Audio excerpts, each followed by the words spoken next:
On winning the election of student body president in the University of Toronto, she received a huge backlash from the Chinese students. More than 9,000 people signed a petition calling for the university to dismiss the results of the election.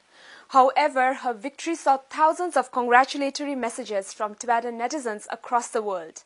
I am very proud to introduce you to Chimilamu. Tashle Chimla. Tashle.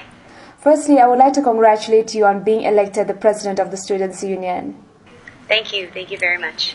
Chimila, it must have been a difficult journey for you to achieve this position. So can you tell us about the challenges that you have faced? So when you come from a minority, a racialized person, with all the intersectional identities, I'm sure there's many systemic barriers that you have to overcome. But for me personally, because of the Tibetan tradition, the values that I've been brought up with my mind at the work that I do, it was quite a journey. I've seen a lot of hate comments on your Instagram. You were literally being cyberbullied. So how are you dealing with all these negativities?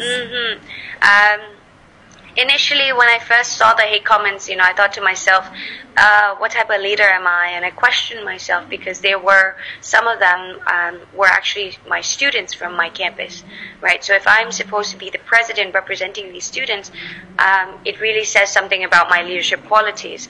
So I started reading some of the comments and I started noticing a pattern, and I noticed that, all of their comments were about my Tibetan identity rather than the work that I do. And then I was like, all right, this is not about the work that I do. This is not about the leadership qualities that I have. It is about my identity, and there's nothing I can fix about my identity. If it was about the work that I did or the experiences that I had, there's something that I can work towards, a solution that I can work towards. But if it's about my identity, there's not much. And I realized that, this is probably where His Holiness's teachings about patience and striving for wisdom and having compassion for everyone is going to come in handy, and it's my time to practice those values. You are literally being cyberbullied. Oh yeah, 100%. I have a lot of direct message requests, even coming in today, right now, of just harsh, vulgar words, and also even death threats of saying things like, there's going to be a bullet that goes through you, and that's going to be made in China. So yes, things like that. So how is the university's reaction to this, and what about the petition that was signed against you? So the university, ultimately, when I first reached out to them, the day it started, they let me know that my safety is priority. They asked me in what ways they can help them or help me. And I said to them, mentally and emotionally, it's hard for anyone to affect me because I've been brought up a way that no one really can affect me. But physically, I can't really control if there's going to be thousands of people that are attacking me physically, right? So I said, physically, I would need some sort of assistance. And they said to me, well, we will increase patrolling in your building and then also give you a walkie-talkie. So I actually have a walkie-talkie when I'm on campus that overrides all safety and security measures. So if I were to be in danger, I could give them a call and they would come for help right away. Why did you decide to run for the president of the Student Union, and what are your goals? Initially, I didn't really have plans of running for presidency.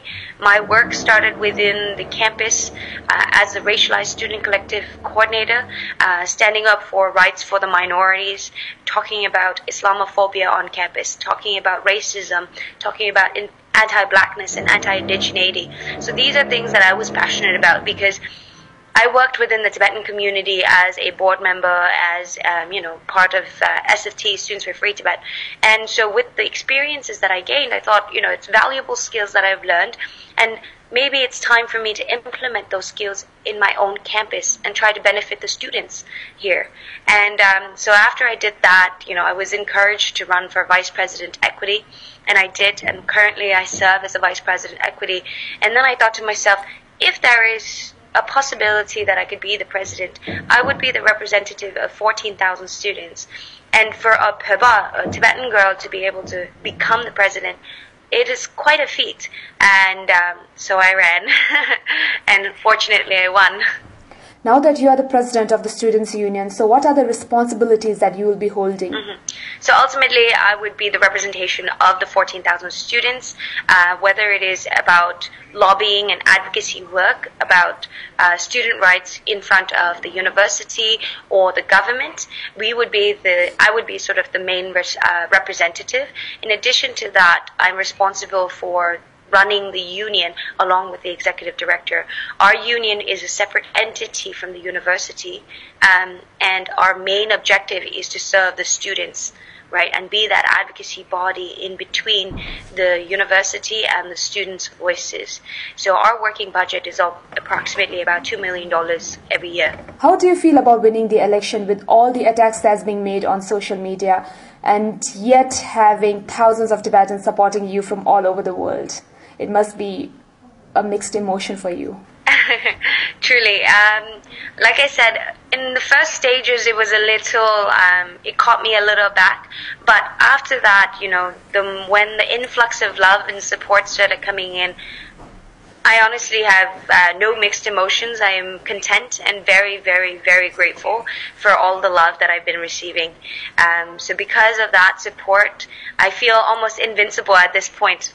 I see a lot of comments that have been telling me that I should keep going, and there's nothing that can stop me and things like that. And it almost feels like I'm also invincible. I'm like, nothing can stop me anymore.